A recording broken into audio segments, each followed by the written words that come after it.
Hi everybody, Dan Illman here with the DRF race of the day for Monday, June the 12th. It's race number 6 at Assiniboia Downs. It's the third leg of the $1 pick 4 at the Downs with a $50,000 guaranteed pool. Let's take a look at this field. Please scan or click the QR code for race of the day access on your mobile devices, which include free formulator past performances. We're going 5.5 furlongs. It's a nickel claimer. Non-winners of 2 life is the condition. The number 2 Arrogance is 7-5 on the morning line, taking a big class drop for his second start of the year. Now, Arrogance didn't do much in his first start at the Downs. He basically trailed throughout, but he's getting major class relief. And as we take a look at the Timeform US pace projector, he has shown the tactical speed to stay close, especially if the pace is on the slow side. And we've noticed the blue bar scenario. This race could favor horses on or near the early lead. Frank's Reload made his Downs debut a winning one by going to the front against nickel maiden claimers last time out. He's up in class, but he's going to be up and on the pace in here, and that scenario could favor a horse like Frank's Reload. We'll start things off with a horse making his Downs debut, and that's the number 1 Tara Tattoo, 3-1 on the morning line.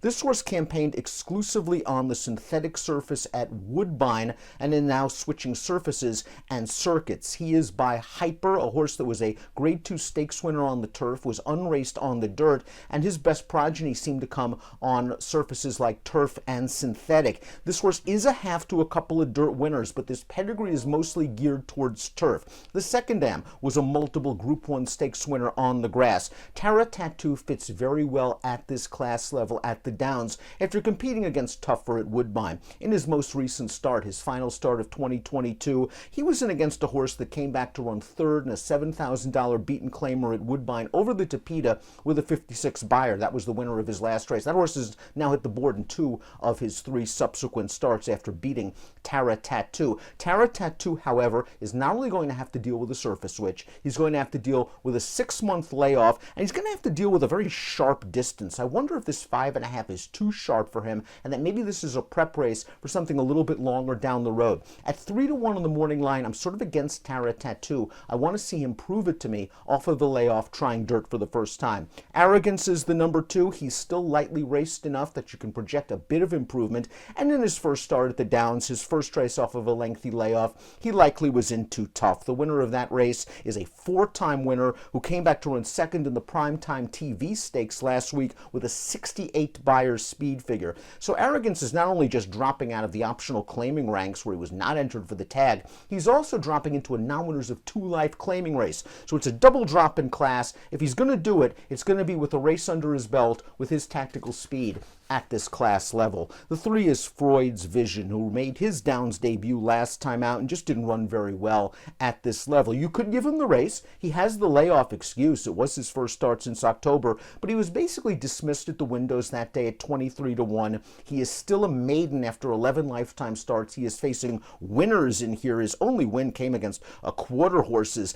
last summer. I really think that this is a horse that just might be in too tough from a class standpoint. Let's watch Frank's Reload's Downs debut. This is a horse who made 4 starts last year at Woodbine on their Tapeta surface. He seemed to like dirt, he seemed to like the company at the Downs, and he seemed to like the track. He went right to the front, he made a clear lead, and he's very game in the stretch to hold off the runner-up. He's now going to stretch out a little bit. He's going to be facing tougher competition, but his speed plays very well in this spot, and you can project upside from a buyer speed figure standpoint, which is what he's going to need. His Downs debut did earn him a career best buyer speed figure, but it was only a 38. Carolina Gent is up next, and he returned off the layoff last time at the Downs, going 5/8 of a mile. He was just outrun in the early portion of that race. That was a very fast-paced race. They went the first quarter in 22-1, and Carolina Gent just really couldn't keep up early, sort of passed a couple of tired horses in the stretch.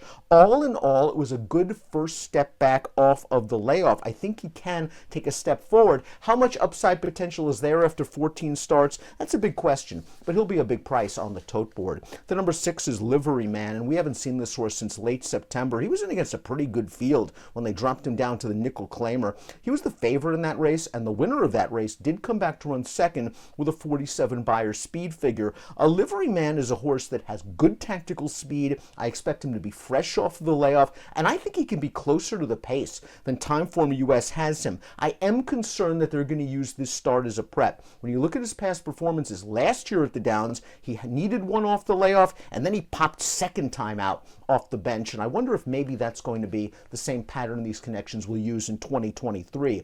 Runaway Hurricane, the number 7's returning off of a layoff. He ran pretty well in his most recent start. Let's go back to that race.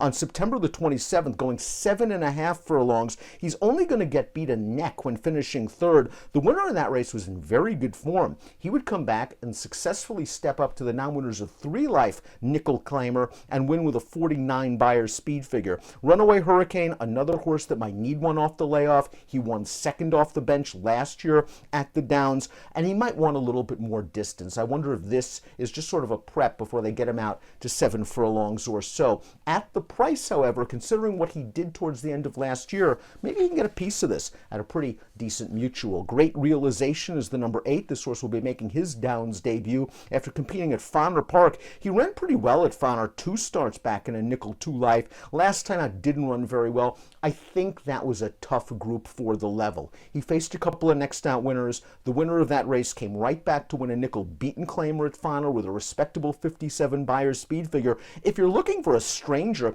this horse seems to fit well from a class standpoint and has run some fast races. He's also had 24 starts. He only has 1 win. At the price, 12-1 on the morning line, you could use him on the bottom of exotic wagers. Before we take a look at my top selection, please click the subscribe button on the Daily Racing Form YouTube channel for the latest DRF videos. Top pick time for our Monday race of the day. Remember, this is the 3rd leg of the $1 pick 4 with a $50,000 guaranteed pool. I'm going to go with Arrogance. Double dropping in class. Just didn't think he had any chance last time out, and they were using that race as a prep. I expect him to be cranked up and ready to go, and this class relief should help. I'm going 2, 7, 6, and 4 in our Monday race of the day. Good luck.